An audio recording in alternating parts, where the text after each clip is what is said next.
नमस्कार दोस्तों, आप सब लोगों का एक नई वीडियो में हार्दिक स्वागत है। आज के वीडियो में हम सॉल्व करने वाले हैं औसत यानी एवरेज से हम टॉप 10 मोस्ट इंपॉर्टेंट प्रश्न लेंगे। ध्यान रखिएगा, जितने भी टाइप इसमें लिए गए हैं, अलग अलग प्रकार से प्रश्न जो भी पूछे गए हैं, उन पर आधारित हम जो भी अभी तक औसत की वीडियो बना चुके हैं उनसे थोड़ा सा इसमें प्रश्न हमारे अलग होंगे। तो इस तरह से जो भी हमारी वीडियोस आ रही हैं वो मोस्ट इम्पॉर्टेंट प्रश्नों को हम लेकर आते हैं ताकि आपकी बेहतर तैयारी हो सके।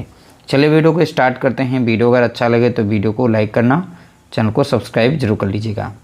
देखिए, पहला प्रश्न दिया गया, पहली 6 सम संख्याओं का औसत ज्ञात करें। तो यहाँ पर बोला गया है 6 संख्याएँ हैं।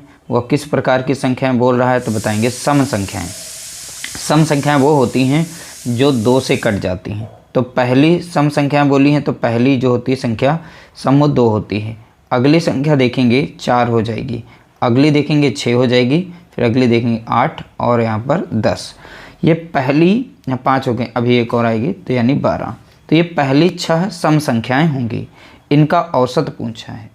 औसत निकालने के लिए देखिए सिंपल सा फॉर्मूला जो होता है, अब इसमें बहुत से अलग अलग इसमें हम दिखाएंगे किस तरह से आप एक एक लाइन में आंसर लगा सकते हैं। फार्मूले छोटे छोटे बताने वाले हैं। औसत निकालने के लिए यहाँ पर पदों का योग लिखा जाता है। जो भी डाटा दिया जाता है पदों का यहाँ पर योग होता है, यानी कुल मान रखा जाता है। और नीचे बटे में रखा जाता है पदों की संख्या, यानी पद कितने हैं तो यहाँ पर नीचे रखा जाएगा पद की संख्या रखा जाएगा। तो अगर पद की संख्या से पदों को योग को अगर डिवाइड करते हैं तो औसत निकलता है। तो यहाँ पद यानी ये डाटा जो दिया गया है ये हमारे पद हैं। तो इसका औसत निकालेंगे तो सबसे पहले इन सभी को हम यहाँ पर जोड़ लेंगे। अब देखिए, इसका एक और तरीका होता है, या तो सभी को जोड़ करके अब पद कितने 6 से भाग दे दें तब हमारा आंसर निकल आएगा। हम ऐसा नहीं करेंगे। हमें बस ये ध्यान देना है कि अगर जो भी पद हमारे यानी डाटा दिया गया है उनके बीच में अगर अंतर समान है, उनके बीच में अंतर कितने का आ रहा है 2 का आ रहा है, यहाँ पर भी अंतर 2 का आ रहा है, इनके बीच में भी देखेंगे 2 का अंतर आ रहा है, तो सभी के बीच में अंतर जो है 2 का आ रहा है। अब हम क्या करने वाले हैं, पहला पद और लास्ट पर सीधे उठाएंगे, इससे 2 + 12 और 2 से हम इसे भाग दे देंगे। सीधा सीधा हमारा औसत निकल आता है। कंडीशन क्या होनी चाहिए, बशर्ते जो सीक्वेंस में हमारा डाटा दिया जाता है अंतर समान होना चाहिए बस, वरना आप बेसिक से भी कर सकते हैं। जो भी हमने यहाँ बताया है इन सभी को आप जोड़ लीजिए। पद की संख्या 6 है, 6 से फिर भाग दे देंगे, आपका आंसर वही निकलेगा। तो इन दोनों को जोड़ेंगे तो कितना मिल जाएगा 14, और नीचे संख्या कितनी थी 2, 2 कम 2 कट जाएगा, 2 7 14। कुल मिलाकर हमें यहाँ पर औसत कितना मिला है तो आप बताएंगे 7। तो देख सकते हैं ऑप्शन डी हमारा यहाँ पर करेक्ट आंसर निकल चुका है। ये बहुत ही सिंपल सा तरीका हमने बता दिया है और बेसिक फार्मूला यहाँ पर दिया गया है। आप चाहें तो इस मेथड से कर सकते हैं, आप चाहें तो इस मेथड से अपना समय बचा सकते हैं और आंसर आपका निकल आएगा। अगला प्रश्न देखेंगे, क्वेश्चन नंबर 2। प्रथम 4 विषम अभाज्य संख्याओं का, देखिए विषम अभाज्य संख्याओं का औसत कितना होगा। इस प्रश्न को ध्यानपूर्वक देखिएगा। अब यहाँ पर संख्याएं कितनी बोली गई, 4 बोली गई हैं।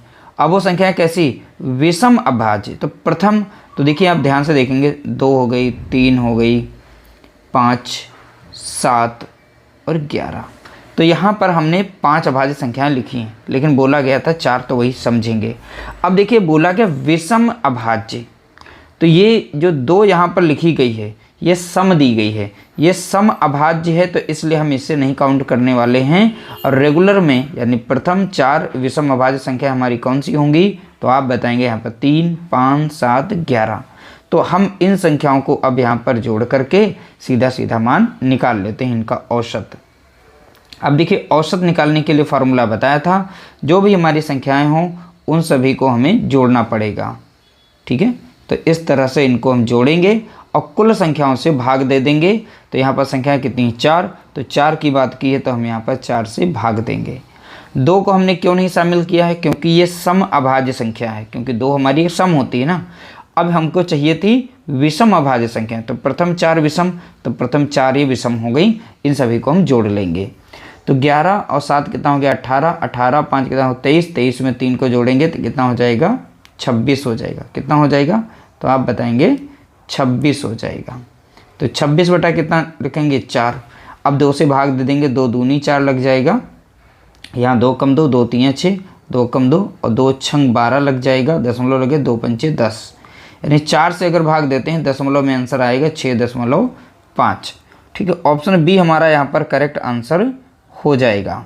तो इस तरह से आप इन्हें सॉल्व करेंगे। ये सिंपल तरीका बता रहे हैं, समझाने में थोड़ा सा समय तो लगने वाला है। बाकी आप अपने वीडियो की स्पीड को बढ़ा सकते हैं और उसे अपना समय बचा सकते हैं। अब यहाँ पर बोला गया था प्रथम 5 अभाज्य संख्याओं का औसत क्या है। देखिए यहाँ पर ना तो सम लगा है ना विषम लगा है, सीधा सीधा लिख दिया प्रथम 5 अभाज्य संख्याओं का औसत।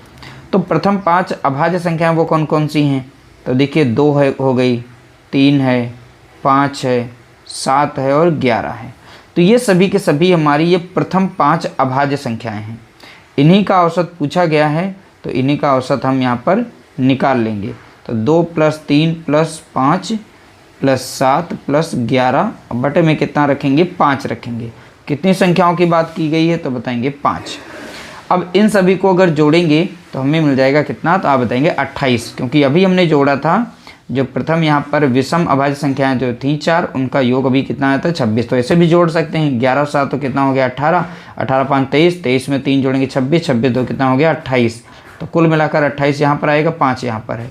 अब 5 से इसे हम भाग देते हैं, कितनी बार लग जाएगा, 5 25, 5 बार में जाएगा, 5 25 बचेगा कितना 3।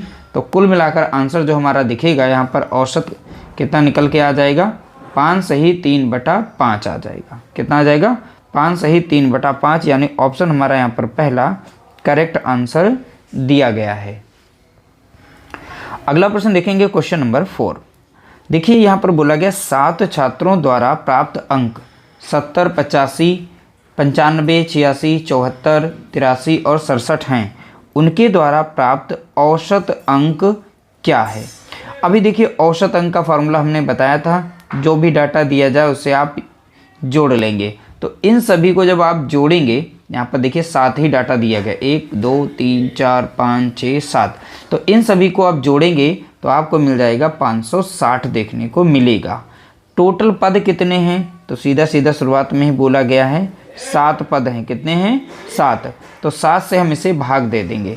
ठीक है, 7 कम 7 लग जाएगा, 7 8 56 1 0। तो इस तरीके से 80 हमारा औसत हो जाएगा। देखिए ये प्रश्न PYQ है, लेटेस्ट यानी 2024 में पूछा गया है। तो ध्यान रखिएगा, ऐसे ऐसे भी प्रश्न पूछे जाते हैं। औसत निकालना बहुत ही आसान है। औसत के प्रश्न हम बहुत ही सिंपल तरीके से बताते हैं, कैसे आप सॉल्व करेंगे। बहुत ही सिंपल मेथड होते हैं। अगला प्रश्न लिया गया, प्रथम 31 विषम संख्याओं का औसत कितना है। अब देखिए जो भी संख्याएं यहाँ पर दी गई हैं प्रथम विषम संख्याएं हैं।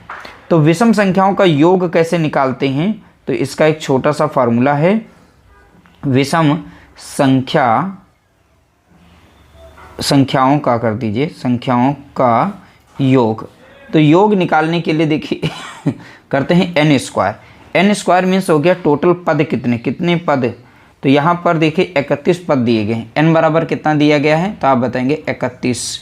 तो 31 विषम संख्याओं का औसत पूछा है, तो सबसे पहले हम पता करेंगे 31 विषम संख्याओं का योग कितना है। तो कुल पद हमें पता होना चाहिए, कुल पदों का योग पता होना चाहिए।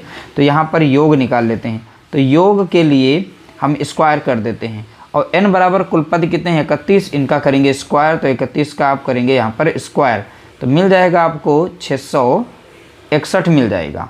तो ये कुल पदों का जो भी 31 पद थे उनका योग निकल चुका है 961।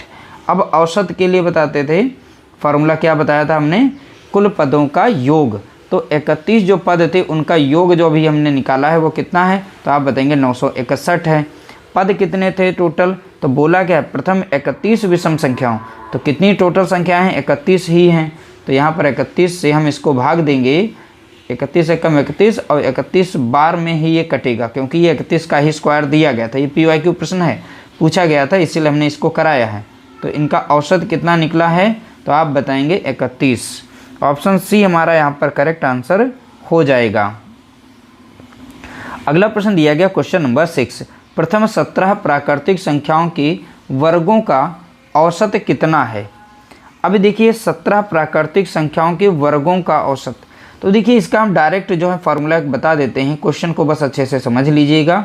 यहाँ लगाइएगा n+1, ठीक है, इसमें कर देना 2n प्लस में 1, डिवाइड कर देना आप 6 से, सीधा सीधा आंसर निकल आएगा। देखिए यहाँ पर n बराबर दिया गया है 17, ठीक है। देखिए 17 प्राकृतिक संख्याओं के वर्गों का औसत, तो यहाँ पर n बराबर कितना है तो आप बताएंगे 17, तो इसके स्थान पर 17 आप रख देंगे, तो 17 प्लस 1 कर देंगे, यहाँ पर 2 गुणा 17 हो जाएगा, अब प्लस में 1 हो जाएगा, डिवाइड कर देंगे 6 से। 17 कम हो जाएगा कितना, देखिए 17 में 1 जोड़ेंगे, जोड़ना था तो हो जाएगा 18, और 17 दूनी 34 और 1 कितना हो जाएगा 35, कुल मिलाकर देखेंगे नीचे 6 आ जाएगा, 6 कम 6 हो जाएगा, 6 तियाँ 18, 35 तियाँ होता है 105, कितना हो जाएगा तो आप बताएंगे 105। देखिए इतना सब कुछ लिखने की ज़रूरत नहीं है, क्योंकि आपको यहाँ पर फार्मूला आता है, तो आप सीधा सीधा इस नंबर में 1 जोड़ेंगे तो सीधा 18 लिखेंगे, इसका दूना करेंगे प्लस 1 कर देंगे तो 35 आ जाएगा। तो आपका आंसर जो है मात्र 5 सेकंड में इस तरीके से निकल सकता है। ऑप्शन सी हमारा यहाँ पर राइट आंसर दिया गया है।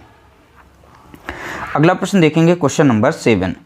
प्रथम 7 प्राकृतिक संख्याओं के वर्गों का औसत ज्ञात कीजिए।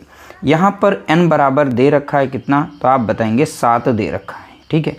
तो बोला गया है प्रथम 7 प्राकृतिक संख्याओं के वर्गों का योग, ठीक, वर्गों का औसत, वर्गों का औसत। तो औसत का फार्मूला अभी हमने बताया था, ठीक है। तो जितना नंबर यहाँ मिलेगा इससे बढ़ा करके नंबर आपको यहाँ पर लिखना है 8 हो जाएगा, ठीक है, क्योंकि हम यहाँ पर करते थे n+1 और 2n+1 अपॉन में कितना करते हैं 6, बस यही हम यहाँ पर अप्लाई कर रहे हैं। तो n बराबर है 7, तो 7 में 1 जोड़ेंगे कितना हो जाएगा 8, गुणा कर देंगे, और 7 दूनी 14, 1 कितना हो जाएगा 15, तो 15 और नीचे कितना आ जाएगा 6। अब संख्या को हम सॉल्व कर लेते हैं, 2 तियाँ 6 लग जाएगा और 2 चौके 8 हो जाएगा, 3 कम 3 और 3 पचे हो जाएगा 15, अब 5 चौके कितना हो जाएगा तो आप बताएंगे 20।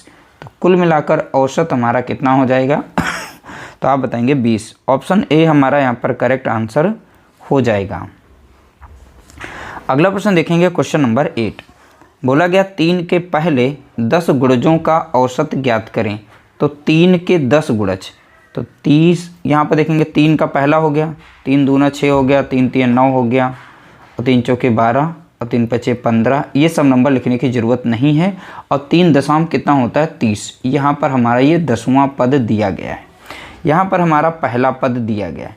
एक चीज़ यहाँ पर नोटिस करेंगे, तो क्वेश्चन नंबर 1 में बताया था, यानी पदों के बीच में अगर अंतर समान है तो इनके बीच में अंतर कितने का आ रहा है 3 का आ रहा है, क्योंकि 3 का तो गुणज ही चल रहा है, तो अंतर सभी के बीच में 3 का आ रहा है। तो ऐसी कंडीशन में आप औसत जब निकालेंगे तो पहला पद और अंतिम पद जोड़ करके उस जितना आएगा उसे 2 से भाग दे देंगे, सीधा सीधा औसत निकल आता है। हमें ज़्यादा जोड़ने की ज़रूरत नहीं है और इस तरीके से हमें बचेगा। देखिए 3 + 30 को डिवाइड करेंगे, पहला पद हमारा 3 है, अंतिम पद हमारा 30 है, और बताया था यानी प्रथम पद और अंतिम पद का योग करेंगे और फिर 2 से डिवाइड करेंगे, 2 से हमने कर दिया। तो कुल मिलाकर नीचे ऊपर आ जाएगा 33, नीचे आ जाएगा 2। अब 2 से भाग देंगे, 2 कम 2 लग जाएगा, 2 कम 2, 2 छंग 12 और 2 पंचे 10। तो कुल मिलाकर 16.5 यहाँ पर औसत हमें देखने को मिलेगा। कितना आ जाएगा 16.5। ऑप्शन डी हमारा यहाँ पर करेक्ट आंसर हो जाएगा। अगला प्रश्न देखेंगे, क्वेश्चन नंबर 9। 13 और 43 के बीच उन सभी संख्याओं का औसत कितना होगा जो 3 से विभाज्य हैं। देखिए अब यहाँ पर संख्याएं दी गई हैं 13 से लेकर 43, ठीक है, इनके बीच में भी सभी संख्याएं हैं। तो हमें यहाँ पर बताना है ऐसी कितनी संख्याएं हैं जो 3 से विभाज्य हैं और उन सभी का औसत यहाँ पर निकालने को बोला गया। तो पहली बात हम ये देख लेते हैं संख्याएं कितनी हैं। सबसे पहली संख्या हमारी कौन सी जो 3 से कटती है। अब 3 से अगर 13 को भाग देते हैं नहीं करती है तो इसकी अगली कोई संख्या हमें मिलेगी, जैसे कि 3 पचे 15। तो यहाँ प्रथम संख्या हमको मिल रही है 15। इसकी अगली संख्या देखेंगे 18 मिल जाएगा, 3 सत्ते 21 संख्या। इस तरह से ये संख्याएँ हमको यहाँ पर देखने को मिल रही हैं। 43 संख्या जो है ये 3 से विभाज्य नहीं होती है, तो इसके नीचे ही संख्या होगी। तो उससे पहले आती है 42। तो 42 को देख लेते हैं, क्या 42 3 से कट रही है? 3 कम 3, 3 चौके 12। हाँ बिल्कुल कट रही है 3 से। तो इस तरह से ये सभी के सभी 13 से 43 के बीच की सभी संख्या हमारी निकल चुकी हैं। इनके यहाँ पर भी कुछ संख्याएं होंगी, लेकिन हमको प्रथम संख्या मिल गई यहाँ पर 15 और अंतिम संख्या हमको मिल गई यहाँ पर 42। और भी हमने कहा था अगर नंबर्स के बीच में अंतर समान होगा तो पहला पद और अंतिम पद जोड़ेंगे, 2 से भाग दे देंगे, सीधा सीधा औसत निकलता है। इन सभी के बीच में अंतर देखिए 3 3 का चल रहा है, क्योंकि 3 से विभाज्य तो सभी देखिए सीक्वेंस में हमारी संख्याएं इस तरीके से निकलेंगी। तो यहाँ पर औसत अब बहुत ही आसानी से निकाल सकते हैं। सीधा सीधा जोड़ेंगे, पहला पद हमारा हो गया 15, अंतिम पद हमारा हो जाएगा 42, डिवाइड कर देंगे हम 2 से। अब सीधा सीधा जोड़ेंगे, 5 2 कितना हो जाएगा? 7 हो जाएगा, 4 1 कितना हो जाएगा? 5 यानी 57 बटे कितना? 2। अब 2 से भाग देंगे, 2 कम 2 लग जाएगा, 2 दूनी 4 बचेगा 1 और 2 8 16 बचेगा 1 दशमलव लगाएंगे, 2 पंचे 10। कुल मिलाकर हमारा जो औसत बनेगा 28.5 देखने को मिलेगा। कितना मिल जाएगा? 28.5, यानी ऑप्शन बी हमारा यहाँ पर करेक्ट आंसर होगा। अगला प्रश्न दिया गया क्वेश्चन नंबर 10, बोला क्या 70 से 144 तक 13 के सभी गुणजों का औसत कितना है? अब देखिए क्वेश्चन नंबर 9 पर आधारित यह भी प्रश्न लिया गया। देखिए 70 से लेकर के 144 के मध्य में संख्याएं दी गई हैं। अब इसमें देखिए 13 के सभी गुणजों का, अब 13 से कटने वाली सभी संख्याएं हमें देखनी है। तो 70 के पास में देखेंगे कौन सी हमारी संख्या जो 13 से कट रही है, तो 13 छंग आ जाता है 78। तो पहली संख्या हमारी जो मिल जाएगी वो 78 होगी। और 13 सते 91, 13 अट्ठे 104, यहाँ पर हो जाएगा 104। ठीक है, तो इस तरीके से संख्याएं हमको यहाँ पर देखने को मिलेंगी। तो सभी संख्याएं हमें नहीं निकालनी है, बस यहाँ पर ध्यान देना है। 143 से पहले हमारी ऐसी कोई संख्या रही होगी जो कट रही होगी, तो देखेंगे यहाँ पर तो हमें 143 मिल रही है। 144 के नीचे कौन सी है? 143। ये हमारी अंतिम संख्या होगी यहाँ पर इन दोनों के मध्य की। ठीक है, ये सबसे बड़ी वाली। तो अंतिम संख्या हमको मिल गई, अब पहली संख्या मिल गई। और 13 के सभी गुणज बोला था, अब 13 से देखिए सभी कट रही यहाँ पे संख्या, और इसके आगे भी संख्याएं रही होंगी। तो सभी नहीं लिखेंगे, लेकिन हम यहीं से सॉल्व कर लेंगे। इनके बीच में अंतर कितने का आ रहा है? 13 का अंतर आ रहा है, यहाँ पर भी 13 का अंतर आ रहा है। इसी तरीके से जितनी भी आगे संख्याएं आएंगी वो 13 की गुणज होंगी और 13 से वो कट रही होंगी। तो यहाँ से हम औसत निकाल सकते हैं बहुत ही आसानी से। औसत के लिए हमें जब भी यहाँ पर अंतर समान देखने को मिलेगा, तो आप प्रथम संख्या और अंतिम संख्या, जैसे 143 दे रखा है, इन दोनों को जोड़ करके हम 2 से भाग दे देते हैं। ठीक है, प्रथम और अंतिम को जोड़ करके 2 से भाग दे देंगे, सीधा सीधा हमारा औसत निकल आता है। 8 3 कितना हो जाएगा? 11, और 7 4 11, 1 12 के 2 हो जाएगा, हाथ लगा 1, यानी 221 मिलेगा। 2 से हमें भाग देना है। ठीक है, 2 कम 2 लग जाएगा, 2 से काटेंगे 2 कम 2 और 2 कम 2, और छोटा है यहाँ पर एक 0 आ जाएगा, और 2 पंचे 10। अगर 2 से 221 को भाग देंगे 110.5 आपको यहाँ पर देखने को मिल जाएगा। तो इस तरह से देखेंगे आपका आंसर जो निकलेगा 110.5 औसत हो जाएगा इसका। ठीक है, ऑप्शन बी हमारा यहाँ पर राइट आंसर होगा। उम्मीद करते हैं आप लोगों को वीडियो हमारी पसंद आई होगी। वीडियो पसंद आई तो प्लीज़ वीडियो को लाइक करना, शेयर करना।